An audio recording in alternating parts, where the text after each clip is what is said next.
Hey everybody, how you doing? It is Mr. Troy here, and I've got a video for you on factoring by grouping. Let's do it. It's time for math with Mr. Troy.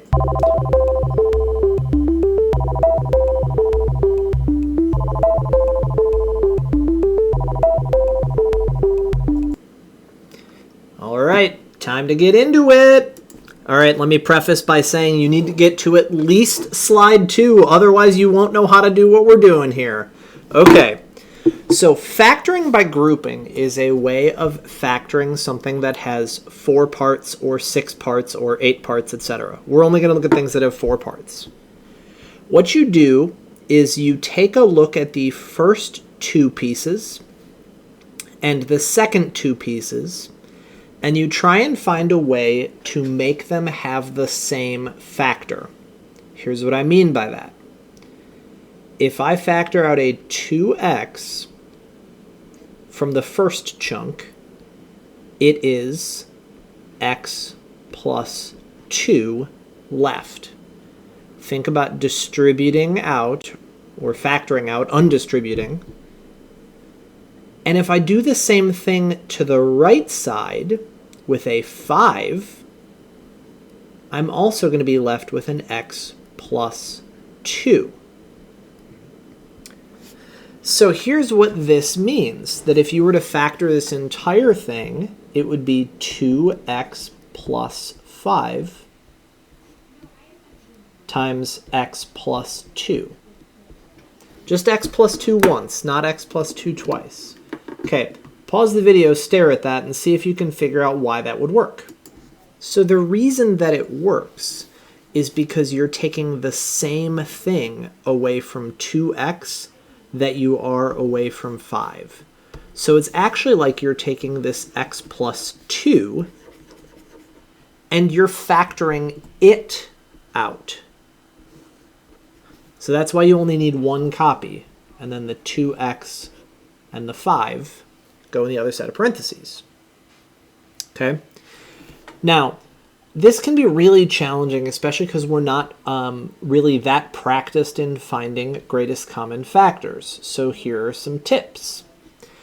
First of all, you want to look and think about numbers that seem like they should be there. So for example, when I see this problem, I just think that there has to be a 5 in here somewhere, because 5 is 3 times 5 makes 15, 7 times 5 makes 35.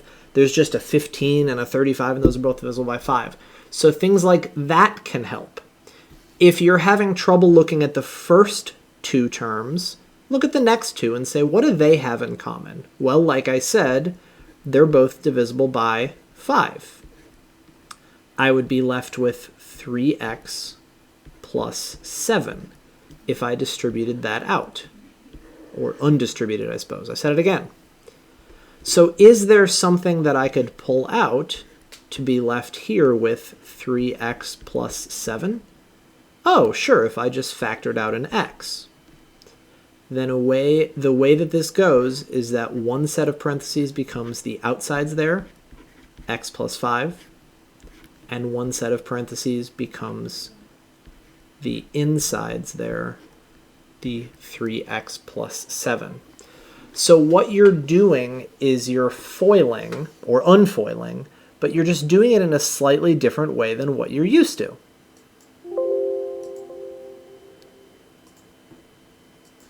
Okay, now here's why I said you had to make it through at least 2 slides. And that's because you're not going to start out with 4 terms. You're going to have to figure out what those 4 terms are. Okay, so let me just show you some, it's like guess and check. Okay, when I see this, 2x squared plus 11x plus 5, something just tells me 10. Maybe because 2 times 5 is 10, or 10 and 1 makes 11, or 11 is 1 more than 10, but I just think 10.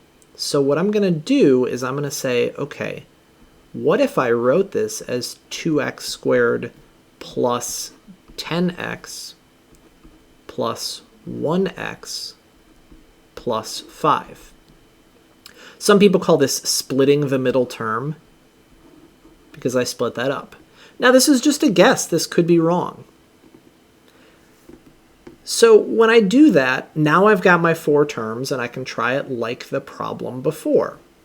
So I would say, okay, well, this would be 2 because they're both divisible by 2, and then x, because one has an x squared and one has just a plain x. And to make that happen, I would have to do 2x times x and 2x times 5. Now I need my other set of parentheses to match, x plus 5. So what could I pull out to make that be x plus 5? Well, I guess it would have to just be 1. I need to put something there because the way that I get my parentheses is by taking those 2 terms. So my final answer for this one would be 2x plus 1 times x plus 5. I know that I'm making this seem really easy. This is challenging. It takes tons of time, tons of practice. So, don't get discouraged. Okay, so I look at this one, 4x squared minus 13x plus 3, and I say to myself, oh gosh, once again, 4 and 3, let me try 12. So I could do that by doing like 4x squared minus 1x minus 12x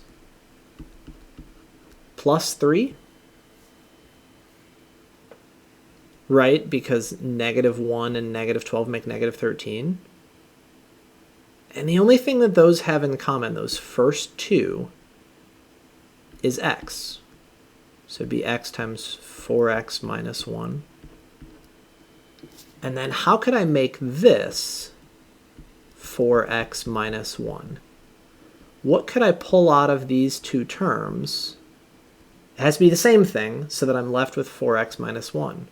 I think it's minus 3.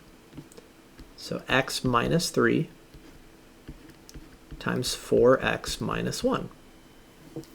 Okay, this is way harder than it looks. This is way harder to do when you're doing it on your own, but you will get it if you practice it enough. Okay, I'm going to put 2 more on the screen for you to try, and then I'll talk through them. Okay, here we go. Here are the 2 for you to try. Okay, so pause the video. See if you can make any headway on those whatsoever. Cool, give it a try. So here's something that's common about these problems. You start to get confident, and then all of a sudden you get a problem that kind of throws you for a loop.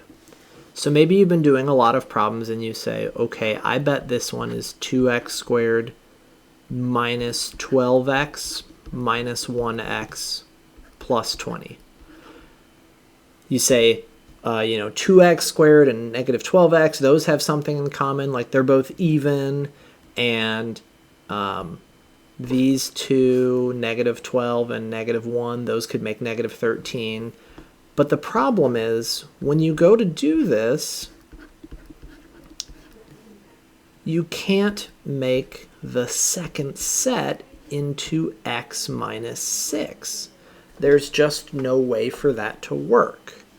So in that situation where you say, well, I don't even know how I could make these into x minus 6, that's how you know you've gone in the wrong direction. Okay, so I'm going to erase that and then we can try again. Okay, so maybe you say, well, 12 didn't work. What if I did something like 2x squared minus 8x minus 5x plus 20? So I'll tell you why this is better. All of the sudden, the 2 and the 8 have something in common, and the 5 and the 20 have something in common. Let's see if this is the right answer.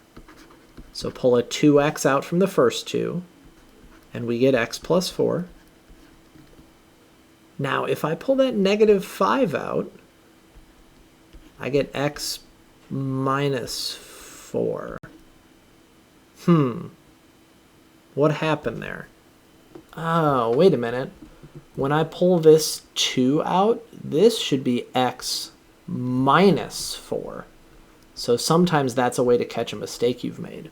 So this one would factor to 2x minus 5 times x minus 4. All right. Looking good. Have you tried the next one yet? Give it a try if you haven't. Okay, when I see this last problem, and I see this -8 and this 2, that just makes me think 16 or -16. So I'm going to try this. -8x squared minus 16x plus 1x plus 2. What you'll see if you've done these correct is a reoccurring ratio. Here's what I mean. -8x squared and -16x, those compare in the same way that 1x compares to 2. If you double -8, you get -16. If you double 1, you get 2. So to finish out this problem, we would do -8x times x plus 2 plus 1 times x plus 2. And we would get -8x plus 1 times x plus 2.